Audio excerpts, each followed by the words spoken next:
Hey! Hi, this is Dr. Christine. And Dr. Colin. And we are your co-hosts for the exciting new podcast called Love, Scrubs, and Stories, where we dive deep into the world of dating and relationships and go beyond the people wearing the white coats, the scrubs, and the stethoscopes. Come join us on this journey where we engage in dialogue and share stories of love, heartbreak, resilience, and triumphs. And we also navigate our professional lives with our hearts on our sleeves. Please remember to subscribe and hit the notification button to stay up to date on all future episodes. And we look forward to seeing you inside. What's going on? Welcome back to the Love, Scrubs, and Stories podcast. I'm your host, Dr. Colin Zhu, and I'm joined by my lovely co-host, Dr. Christine Nguyen.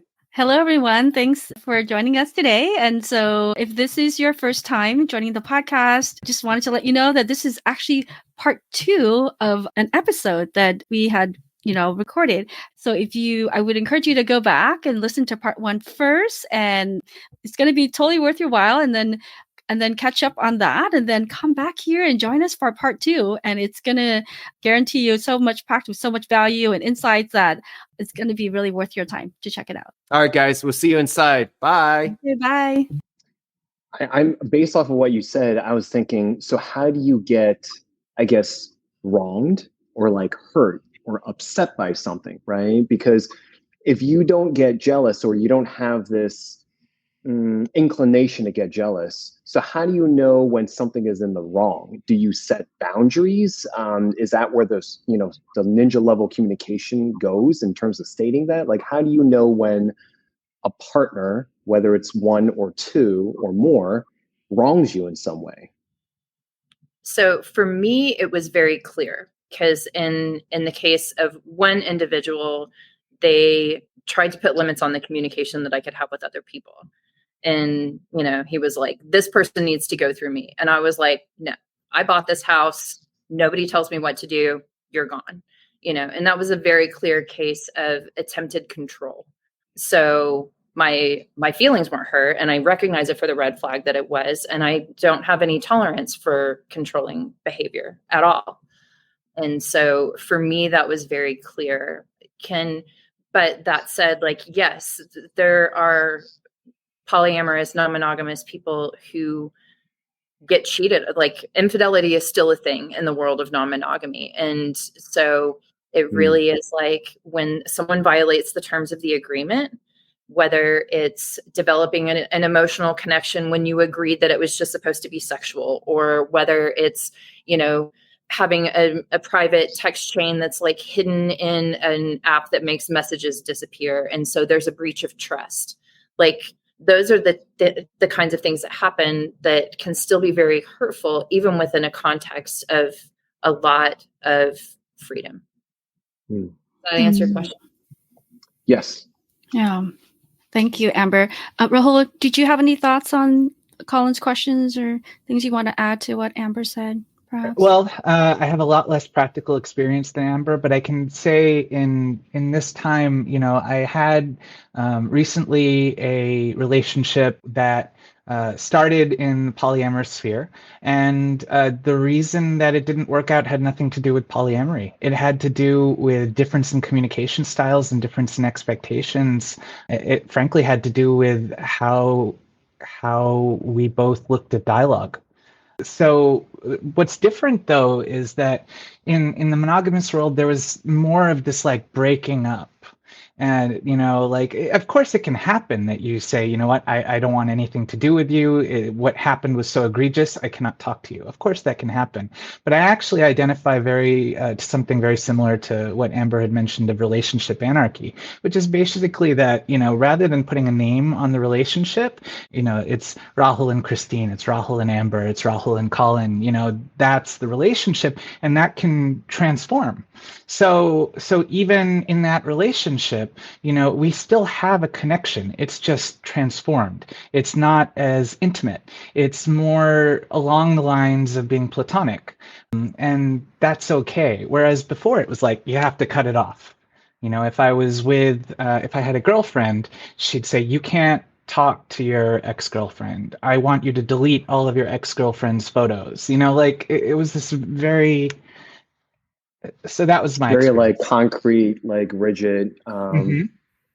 Yeah, because I've had a lot of good dear friends that I know that have partners that are jealous and they have that kind of controlling behavior, and it's sad for me to see them like abide to them, right? And you can see the body language and their nonverbal cues of like, this sucks. But in order to appease them, I'm going to follow in what they say, because that's the dynamic that we're all conditioned to know of, as opposed to the both of you are kind of expanding those constructs, right? And you don't, like you said, you don't need to have a tolerance of BS, like, jealousy or controlling behavior, right? So yeah. And I think, I just want to put a little bit of like a sunny point on it too. It's like trying to contain someone's erotic imagination, I think, can really backfire.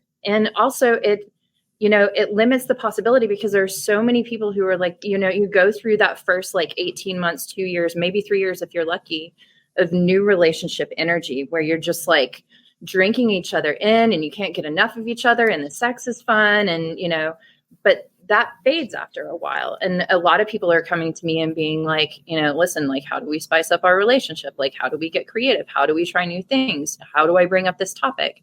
And so allowing someone's erotic imagination to really like burn bright has the potential to fuel a really nourishing sex life. And so why would you want to turn the temperature down on that? But again, I know that I'm in the minority about thinking about it like that, but I love hearing stories about other people's experiences, or, my partners and playmates' experiences with other people. I'm like, ooh, you tried that? Like, tell me about it. Tell me more. I want to know more. And there are some, non-monogamous people who are like, I would prefer it to be a don't ask, don't tell. I don't need to know the juicy details. That's between y'all, and you're coming home to me, and that's all that matters. So again, this is all stuff that you have to negotiate. Yeah, no, I think this would be a good moment to just break down because Amber's using some terms that I just want to define. Yes, please do. And this comes from Miguel, who I will plug at the end. But basically, I think of there's many axes. This is a multidimensional construct, polyamory. But there are two axes I think of. One is how your partners, how you relate to your partners, in the sense of, is there a hierarchy? So, if you think of monogamy, there is a hierarchy. It's the one person and the other person, and they win. Now, if you add another person, the question is there a primary partner or not? And a primary partner, what makes them primary is they have veto power. They can look at another partner and say, no, you can't be with that person. And that's considered hierarchical polyamory. And then non-hierarchical polyamory is where you say, no, everybody is everybody, and our relationships are equal because we're equal as people. And then relationship anarchy is kind of similar, but separate, because it's considered to be a construct in itself based in anarchism. So I'm just going to leave that aside now. Then the other axis is basically how your partners relate to each other. And there's a lot more points here, okay? So if you start with monogamy on one side, you've got, your partner. There's no other partners. That's how they relate. It's a closed relationship. Okay. Then if you add more people into a closed relationship, you can get a triad, or some, people call it a throuple. And then you can add more. There's all these shapes. That's called polyfidelity. Polyfidelity is where it's like you can't bring anyone in unless everybody agrees. Okay, and maybe there's closed structures that aren't polyfidelitous, but that's what I think of. And then a little more permissive from there is something called kitchen table poly. In kitchen table poly, people, all the partners in what's called the polycule, which is kind of the mass of partners, A is partnered with B, B is partnered with C, A, B, and C are in the polycule. So in kitchen table poly, theoretically, everybody could gather around a kitchen table and be kind to each other, at least not be mean to each other. So that's kitchen table poly. I'm going to go to the other end, which Amber just mentioned, which is called don't ask, don't tell. It's exactly what it sounds like. Person A is with some people. Person B is with some people. They're in a partnership. They don't ask, who are you with? The names are unknown. It's just don't ask, don't tell. A step more permissive than that is called parallel poly.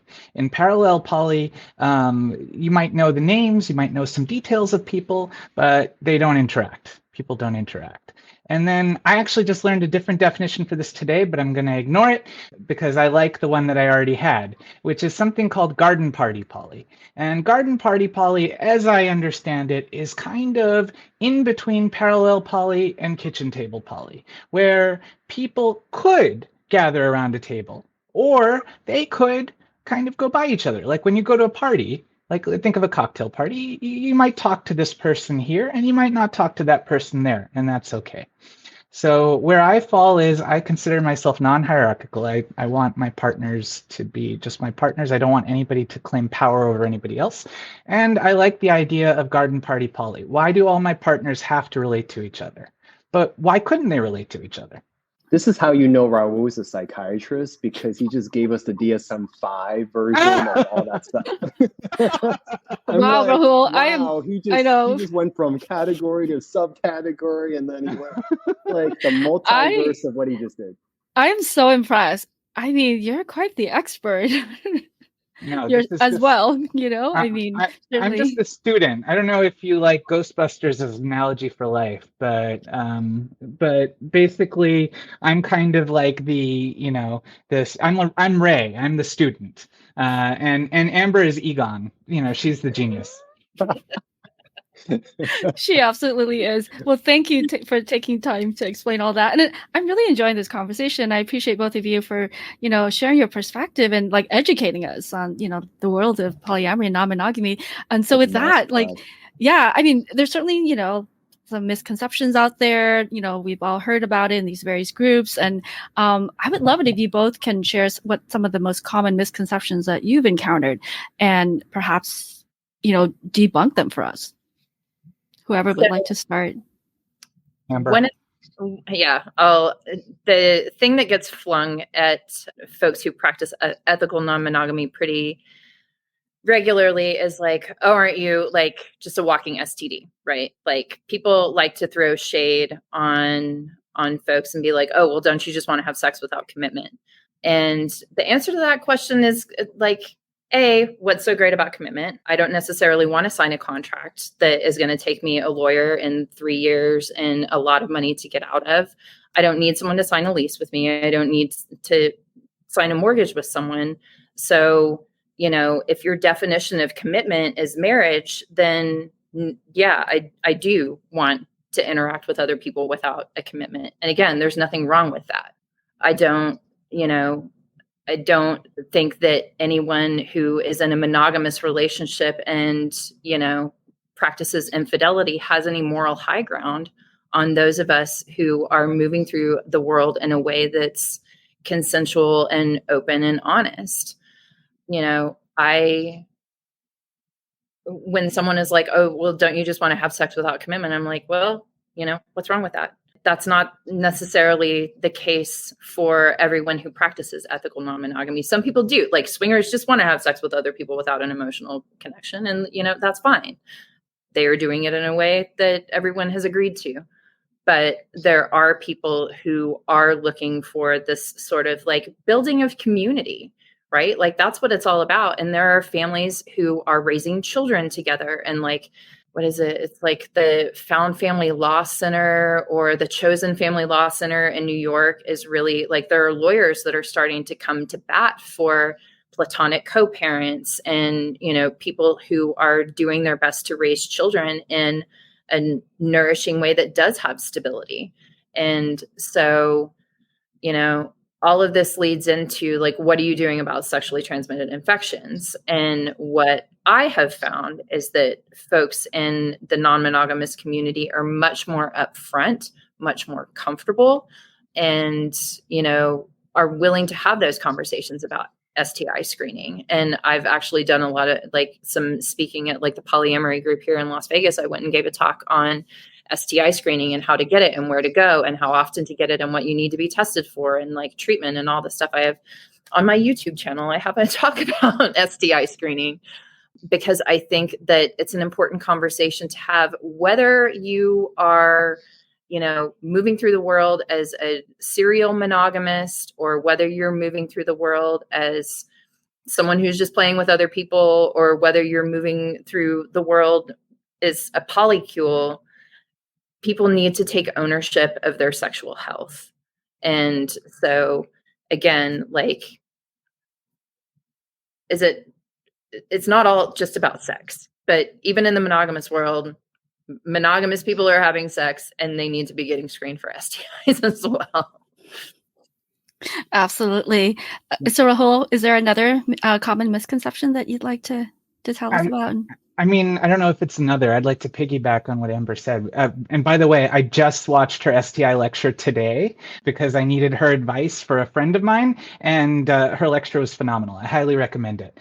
I would agree. I think that STIs, people worry about, aren't you just spreading STIs? And it's absolutely true. I mean, there's this willingness to just share it, just send me your results. I'll send you mine. And it's partly rooted in how, so in the poly world, the idea is that everybody is in relationship. I had alluded to this earlier. This idea of this line between dating and relationship is a little bit artificial. It's like, okay, date number 1, date number 2, date number 3. Now we're in a relationship. And now I treat you with more respect. And now I, care about your sexual health. And I actually like the idea that I'm in a relationship with everybody in this planet.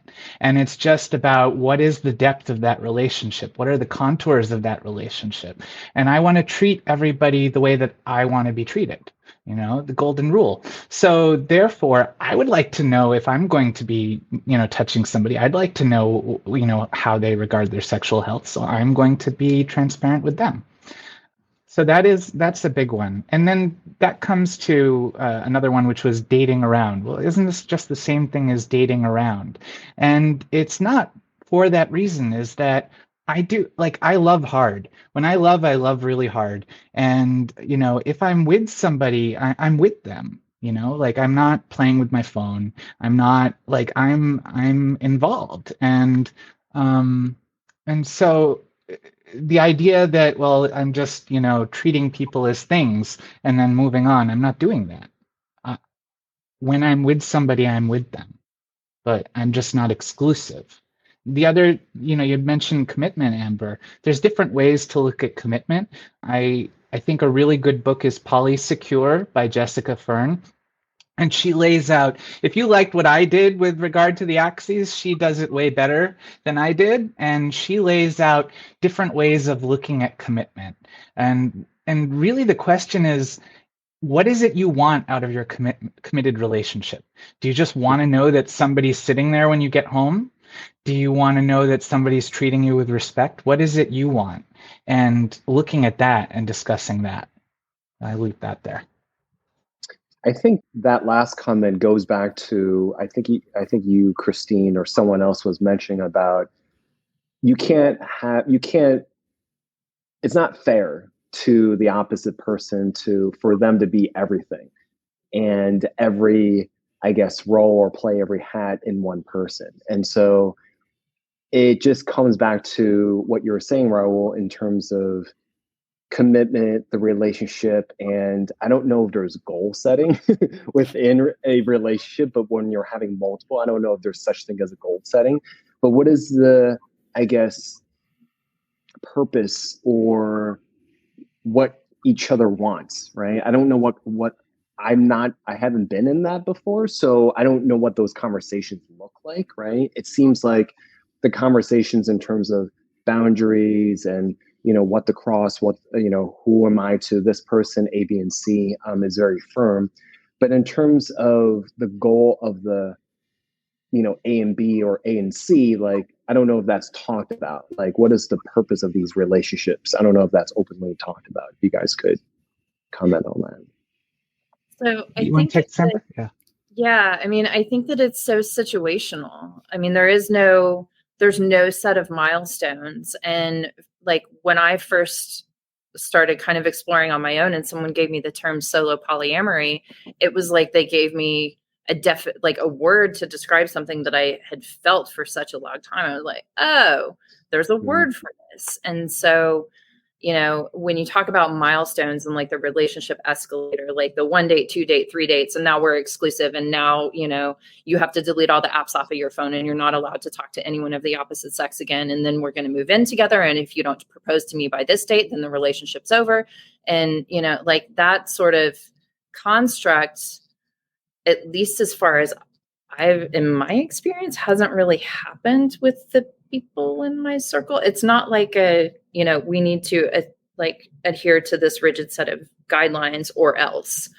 And I want to circle back to the point you had made earlier about relationships evolving over time, because I am a pediatrician and I've talked to a lot of people whose relationships dissolved in the wake of children coming into the picture, because I don't think we as a medical community do justice to the fact that like your relationship changes significantly with your partner when a baby comes into the picture, and women's relationships with their own bodies change, their physiology changes, their anatomy changes. And a lot of relationships don't survive that. So I have and still coach people through that transition of like, okay, your romantic relationship is over. We need to let go of those resentments and figure out how you are going to become platonic co-parents, because you are both on team child now, right? And so the nature of that relationship has evolved, but it's not going to end. And so that's where I think that from a clinical standpoint, whether you want to be in a monogamous relationship or not, it's important to sort of reflect on how relationships change and evolve over the lifespan, and how your sexuality changes and evolves over the lifespan, and how hormone fluctuations come into that, and menopause and erectile dysfunction and cancer, right? Like all of these things affect people's sexual health, which affects their relationships. And part of the point that I try to make in my larger like writing and speaking is like, it's important to talk about this stuff. Because if you pretend that it's not there and you pretend that it's not an issue, then it's going to drive a wedge. The Love, Scrubs, and Stories podcast is a collaboration and co-production between The Chef Doc and White Coat Romance. The Chef Doc is a wellness platform that offers innovative approaches to thriving and offers a self-empowerment book, podcast series, on-demand masterclass series, as well as a brand new app. The app provides self-guided education such as food as medicine, self-care, and resilience. Coaching services are also available, whether you prefer one-on-one or group type settings. Please go now to your app store as well as Apple as Google Play to download for free.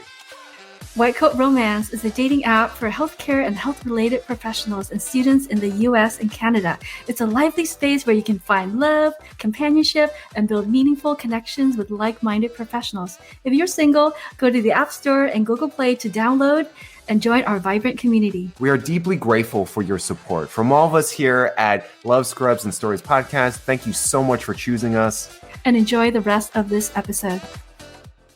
Yeah. Wow. Really great points, Amber. Thank you both for sharing so authentically. I really appreciate it. Certainly I know there would be a lot of healthcare professionals that would be interested in, learning more about ethical non-monogamy.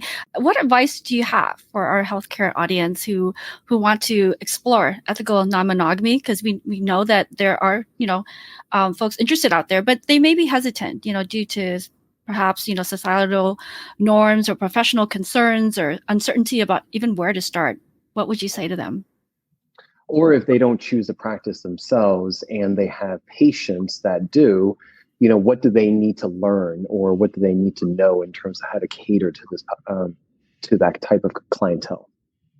Sure. So Rahul mentioned some really good books. Polysecure is a great one. I think it's great for monogamous folks as well as polyamorous folks, because it really breaks down attachment theory and anxious attachment styles and avoidant attachment styles and disorganized attachment styles, and how that really is rooted in a history of childhood trauma and, all of these things that the psychiatrist can speak to better than I can. But attachment theory, I think, is really important. And there are resources for like kink awareness, right? And one of the books that I found that was fantastic, it just sort of delving into kink. And when you start at the top of the episode with 50 Shades of Grey, there's a book called The Scarlet Letters by a woman named Jenny Nordbach. And she actually worked as an administrator on a hospital construction site. And she was moonlighting as a dominatrix in a professional dungeon in LA.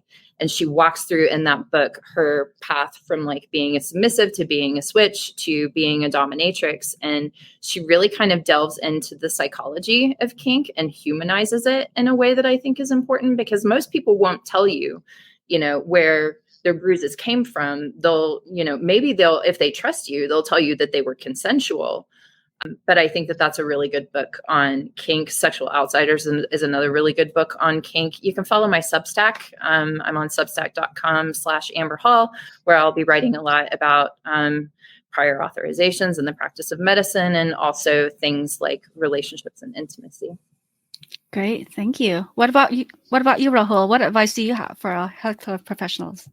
Yeah, there's a lot of really good books. I mean, I'm not living in the middle of nowhere. I'm in New Jersey, but, and I'm not too far from New York, but it's still, as a busy doctor, it's not easy to just, go to the city. Brooklyn is where most of the poly people are around here, and it's kind of hard for me to get there. So what's really helped me is reading. And, the books are really good. So Polysecure is an excellent book. The Ethical Slut is a nice introduction. More Than Two is comprehensive and has lots of good ideas. There's more and more books. A really good book was the Poly Breakup book. I wish I had the author's name handy, but that really helped me in a tough spot. So I think reading is good. Going for meetups, meeting real people, so not just being stuck in theory, it does help. Being humble and listening a lot. I would say that's really important for all. I'll get on my soapbox for a minute. I think it's well established that most doctors stop listening after how many seconds? 10, 20, 30? 17 seconds. 17 seconds, yeah. I just went to an urgent care and I got cut off after like 5 seconds, and I said, stop hunting and pecking. Let me tell you my story. And so like I think listening to people. And then to Amber's point, I don't have a ton of experience with this, but I know that the more I read about anything, the more I can speak with the lingo, and then my patients are more willing to open up to me. So if what you want to do is you want to treat somebody in this space, already the fact that you're listening to this moment right now means you made it through the rest of this stuff, and now you're clued into a lot. And if you can approach your patients non-judgmentally, and they come to you and they say, I'm non-monogamous, or I'm experimenting with non-monogamy, and you don't remember all the lingo, you can just say, oh, tell me more about that. I have a question to ask for either of you guys is, what does someone in polyamory and ENM can teach someone from the more conventional, traditional monogamy style? Let's just say style. What kind of lessons, can you glean that can be conveyed to the traditionalists, would you say? So last year, part of my continuing medical education was from an organization called OutCare. And they talked about how to provide sensitive and appropriate and thoughtful and comprehensive care to the LGBTQ community. And again, I'll just go back to the doctors who take care of gay men don't make assumptions about the kind of sex they're having. They get throat swabs, they get rectal swabs, they get, a full battery of urine and blood tests. And like, I never, as a cis woman, have had any doctor order comprehensive STI screening on me ever.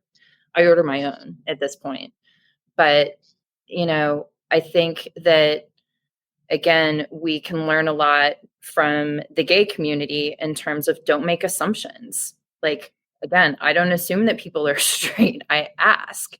And I don't assume that people are monogamous. And I think it's just an approaching, again, all people with a curiosity of like, what are you into? What do you want me to know about you? Because when someone comes in and, you're like, when's the last time you had STI screening? And their answer is, I'm married. What do you do with that? Like, do you assume that they don't have a sex life anymore? Is that the assumption? What does that mean? Mm-hmm. Yeah. Yeah. So just don't make assumptions about people. I think that's the takeaway. Yeah. I what I heard was active listening.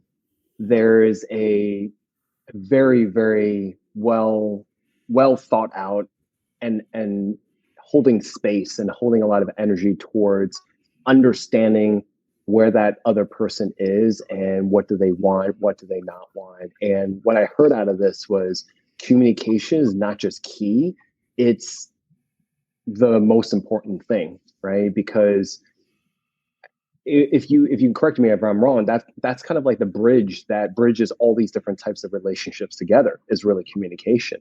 Without that, you're kind of at a loss unless you don't care about the other relationships, right? So, but yeah.